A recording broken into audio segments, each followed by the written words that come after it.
Marie Colvin met her death in Babar Ammar in Homs, killed by a Syrian government rocket. She and other journalists were in a rebel-controlled media centre under constant bombardment. The lawsuit filed by her sister alleges that she was murdered and names the Syrian president Bashar al-Assad and his brother Maher. I still think about her every day, miss her. I've taken a lot of comfort in knowing that she died doing what she believed in, but I also felt compelled to try to prove what my family always suspected, which is that Marie was targeted and killed by the Syrian government.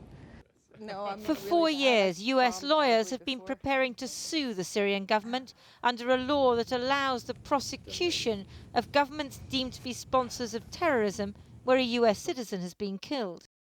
The 32-page lawsuit says the plan was formulated at the highest levels of the Syrian government by a special war cabinet created by President Bashar al-Assad to oversee the crackdown on the democratic opposition.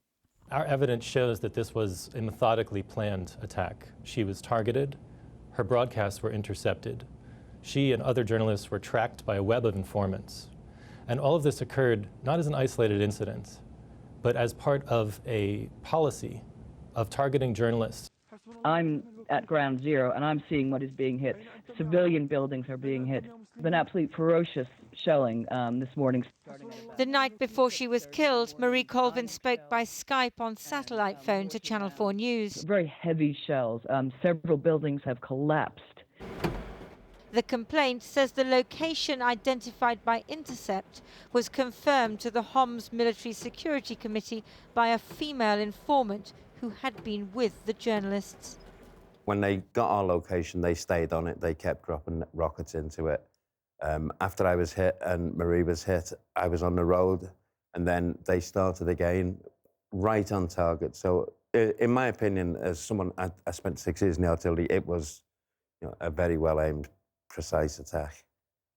The French photographer Remy Ochlik was also killed and others injured. Last week, President Assad visited Homs. His information ministry has described the allegations as false. But hundreds of thousands of documents have been smuggled out of Syria and defectors interviewed for possible future war crimes trials.